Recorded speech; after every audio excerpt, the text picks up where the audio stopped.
Bonjour à tous, c'est Absolute et nous nous retrouvons enfin pour un nouveau top 10, cette fois-ci consacré à vos chevaliers Jedi préférés. Mais avant de commencer, laissez-moi vous remercier car nous avons eu énormément de votants pour ce sondage, un peu plus de 11 000 votes, ce qui est vraiment exceptionnel. Et en plus de cela, ces derniers temps vous avez fait exploser le compteur de vues sur la vidéo liée à vos seigneurs sites préférés, et pour ça je vous en remercie. D'ailleurs je vous invite au passage à regarder les deux autres vidéos de cette série de top 10 consacrées aux soldats clones et aux chasseurs de primes. Mais sur ce trêve de blabla, et commençons. A la 10e place de ce classement, nous retrouvons donc Galen Marek, aussi appelé Starkiller, personnage introduit comme étant l'apprenti secret de Dark Vador en 2010 dans le jeu Le Pouvoir de la Force. Ce personnage au background plus qu'intéressant marquera l'esprit des fans de par son charisme, mais également de par le pouvoir qu'il peut être amené à déchaîner sur ses adversaires. Fils d'un Jedi en fuite suite à l'exécution de l'ordre 66, Galen Marek est recueilli très tôt par Vador au cours de l'une de ses missions sur Kashyyyk.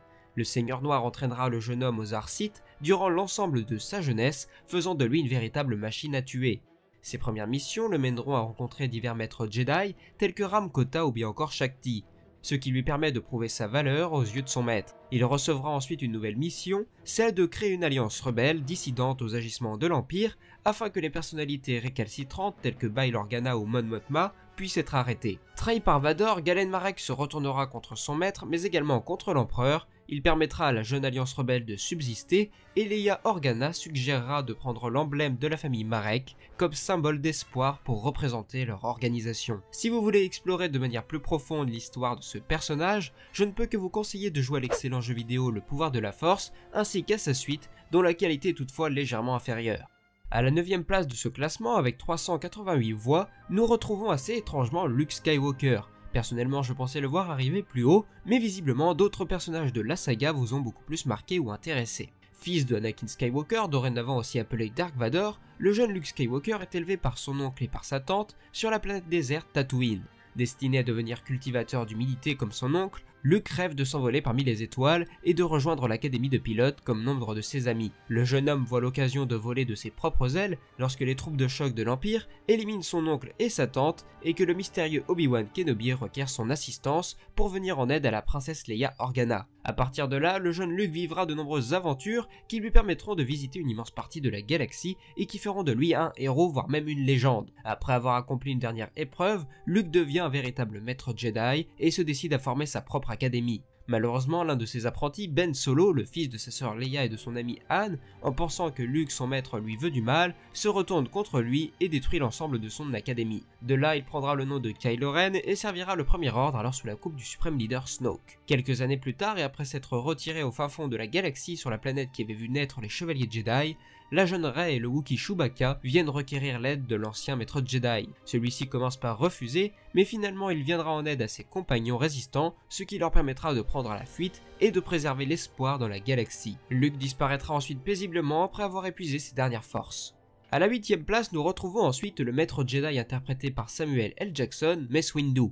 Élevé et éduqué au temple Jedi par la maître Jedi Cicely Myr, Mace est sans aucun doute le meilleur duelliste de son temps. Élevé très rapidement au rang de maître, notamment grâce à la réussite de son apprenti d'Epa Bilaba, Mace Windu est l'un des Jedi les plus respectés de l'ordre avec maître Yoda. Lorsque la guerre des clones éclate, Windu mène la charge en première ligne sur Geonosis, mais ensuite sur Ryloth, Malastar ou bien encore sur Naboo lorsque le chancelier se fait capturer par une équipe de chasseurs de primes. Lorsque la guerre arrive à son terme, Windu ne découvre que trop tard grâce à Anakin Skywalker que le chancelier Palpatine est en réalité le deuxième seigneur Sith qu'il traque depuis plus d'une dizaine d'années maintenant. Accompagné de 3 autres maîtres Jedi, il se rend dans le bureau du chancelier pour lui ordonner de se rendre. Mais celui-ci se révèle être extrêmement puissant et les Jedi ne font pas le poids face à un tel déferlement de haine. Bien que Windu parvienne à faire reculer le maître Sith, il est ensuite trahi par le jeune Skywalker en plein doute, ce qui sonne par le même coup le glas de l'ordre Jedi. Je vous conseillerais bien de lire le comics Mace Windu dans lequel vous découvrirez la maître de Mace Windu, mais celui-ci est vraiment plutôt moyen, donc tournez-vous plutôt vers la série animée The Clone Wars.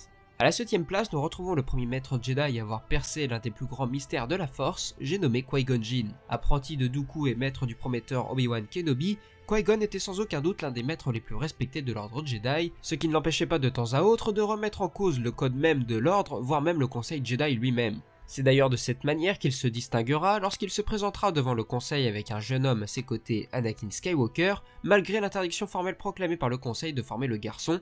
Qui-Gon était prêt à défier ses maîtres, car il était persuadé qu'Anakin était l'élu de la prophétie, celui qui ramènerait l'équilibre dans la Force. Malheureusement, au cours de leur mission sur Naboo, qui consistait à protéger la reine Amidala, le Jedi et son apprenti Obi-Wan se retrouvent confrontés à un Seigneur Sith, Dark Maul. Celui-ci parviendra à tromper la défense du maître Jedi, qui sera par la suite vengé par son apprenti. Avec la mort de Qui-Gon, c'est à Obi-Wan que revient la tâche de former le jeune Anakin. Et aujourd'hui, nul ne sait quel aurait été le destin de la galaxie si Qui-Gon avait formé lui-même celui qu'il pensait être l'élu. Mais il fait sans nul doute que de par son obstination à vouloir former le jeune homme, et par sa découverte de la vie après la mort, Qui-Gon aura une influence plus que conséquente sur la saga et l'univers de Star Wars. À la 6ème place, nous retrouvons un personnage sur lequel je n'aurais probablement jamais parié, et pourtant visiblement vous l'adorez. Je vous parle de Satele Shan, que nous avons tous pu découvrir dans les cinématiques de présentation du MMORPG SWTOR. Satele est un personnage qui vous intéresse car à son époque elle est membre du Conseil Jedi et elle sait s'imposer physiquement de par ses nombreux talents au combat mais également en utilisant la force. Descendante de ses ancêtres Revan et Bastila Shan,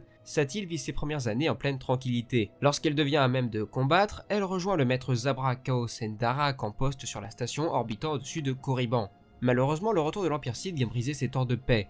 Plus tard, elle est envoyée sur Alderaan où elle vient en secours à son compagnon Jess Malcolm en blessant gravement le Seigneur Sith Dark Malgus. Après des mois de combat, cette île devient un véritable symbole de résistance et d'espoir partout dans la galaxie. Dans les années qui suivent, et après que la paix eut été signée en 3645, Satele est nommé grand maître de l'ordre Jedi. Par la suite et après des années entières de guerre incessante, Satele participera à la reconstruction de Coruscant avant de laisser petit à petit sa place à la nouvelle génération de Jedi. À la 5ème place de ce classement, nous retrouvons ni plus ni moins que l'élu, le champion de la Force, Anakin Skywalker. Personnage principal des 6 premiers films de la saga, d'abord comme héros puis ensuite comme antagoniste, Anakin Skywalker aura su vous marquer à travers les différentes facettes de son personnage, que ce soit par son talent au combat ou par son charisme lorsqu'il endosse le costume du Seigneur Noir des Sith. Repéré assez tardivement par le maître Jedi Qui-Gon Jinn, Anakin est finalement formé par Obi-Wan Kenobi. Et bien que le talent et le potentiel du jeune homme soient incontestables, celui-ci a des doutes sur son avenir et réfléchira même à quitter l'ordre durant un temps. Finalement, il poursuivra sa formation et entretiendra une entente presque fraternelle avec son maître, qu'il décrira comme aussi sage que maître Yoda et aussi bon au sabre que maître Windu. De nombreuses éloges qui n'empêcheront pas pour autant le jeune homme de trahir son maître et ami lorsqu'il rejoindra le rang des Sith et de Palpatine, ce qui poussera les deux hommes à s'affronter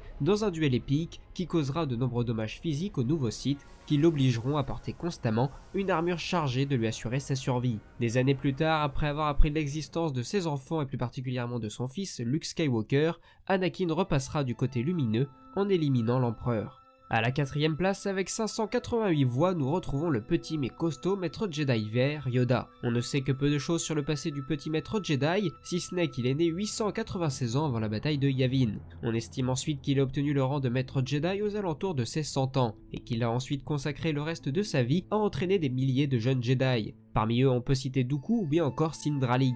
Mais Yoda a eu une influence plus ou moins importante sur de nombreux maîtres Jedi car il était chargé de l'apprentissage de nombreux groupes de jeunes apprentis. Bien qu'étant extrêmement sage, Yoda ne fut jamais en mesure de percevoir la présence néfaste du côté obscur chez le chancelier Palpatine. Et lorsque celui-ci révéla sa vraie nature, il était déjà trop tard pour l'ordre Jedi. Après son échec, Yoda partit en exil sur la planète Dagobah, sur laquelle il attendit la visite du jeune Luke Skywalker, envoyé par l'esprit d'Obi-Wan Kenobi dans l'espoir qu'il puisse achever sa formation de chevalier Jedi. Et malgré un premier échec, Luke réussit à traverser de nombreuses épreuves et grâce à son père à rétablir l'équilibre dans la force.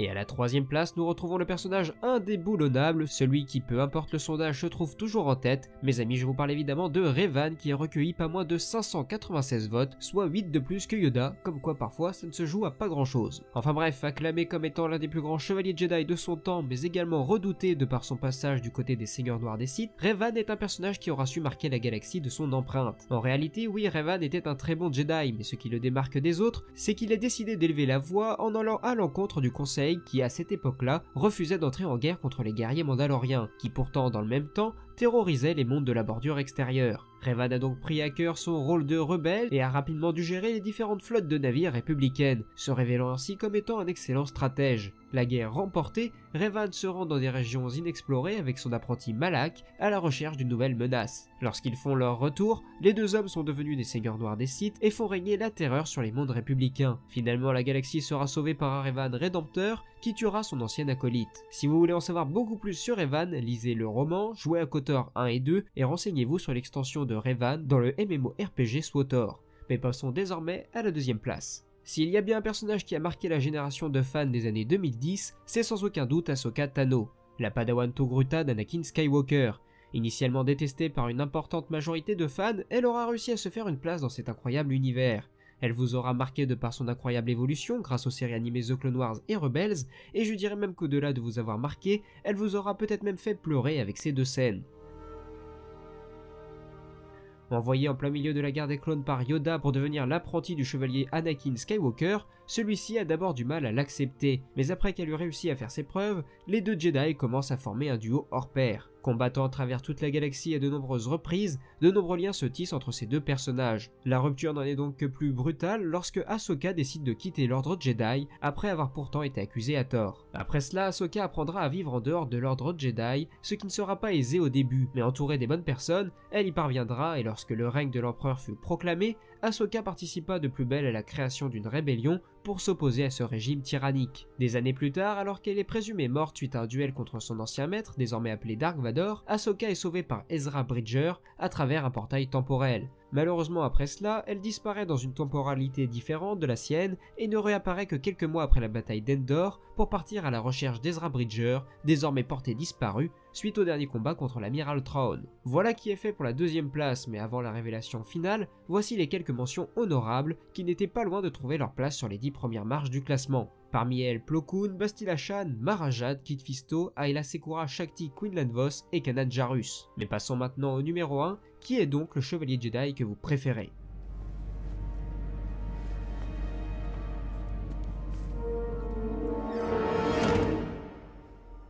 Hello there. Personnage simple et même discret tout en restant efficace, Obi-Wan Kenobi est le personnage qui incarne certainement le mieux l'esprit Jedi à l'écran. Et ça ne vous aura pas échappé, car c'est lui que vous avez décidé de placer à la première place du podium. Apprenti de Qui-Gon Jinn, Obi-Wan Kenobi est le premier Jedi depuis près d'un millénaire à se défaire d'un Seigneur Sith, car ceux-ci étaient alors considérés comme disparus. Cependant, ce Seigneur Sith du nom de Maul se révélera être plus difficile à tuer qu'il n'y paraît, car il réapparaîtra à de nombreuses reprises, notamment au cours de la guerre des clones pour semer la terreur partout où ses jambes mécaniques s'opposeront. Après la mort de son maître Qui-Gon Jinn, c'est à Obi-Wan que revient la tâche de former le jeune Anakin Skywalker, que son maître considérait comme étant l'élu. On peut malheureusement dire qu'Obi-Wan échouera dans sa tâche lorsqu'Anakin basculera du côté obscur en devenant l'apprenti de Dark Sidious. Tout comme Yoda, Obi-Wan s'exilera sur la planète Tatooine pour protéger leur nouvel espoir, le fils de Anakin Skywalker. Pour conclure, on pourra retenir de ce sondage que vous avez des goûts assez spéciaux. On va dire que certains résultats m'ont vraiment surpris, particulièrement celui de Luke. Je m'attendais vraiment, mais alors vraiment pas à le voir aussi bas. Je suis par ailleurs assez déçu de voir certains personnages cultes de l'univers étendu être assez bas dans le classement, mais cela ce n'est selon moi dû qu'à une seule chose, car à mon avis vous ne connaissez sûrement pas plus de la moitié des personnages du classement. Il ne me reste donc plus qu'à vous les présenter dans de futures vidéos, donc n'hésitez pas à vous abonner pour être sûr de n'en rater aucune. Sur ce, la vidéo est à présent terminée, n'hésitez pas à la liker, à la commenter et à la partager à vos amis, et moi il ne me reste plus qu'à vous dire à la prochaine, et que la force soit avec vous, c'est Absolute, ciao. Si tu veux soutenir la chaîne, tu as plusieurs possibilités. Tu peux d'ores et déjà t'abonner en cliquant sur ma photo de profil. Tu peux ensuite regarder une autre de mes vidéos en cliquant sur celle que YouTube te propose actuellement. Tu peux également me soutenir financièrement via Tipeee en me faisant un don ou via Utip en regardant une petite publicité, ce qui au passage ne te coûte rien. Enfin, je te rappelle que tu peux me suivre sur Twitter et si tu veux suivre mes aventures de tous les jours, c'est là qu'il faut te rendre.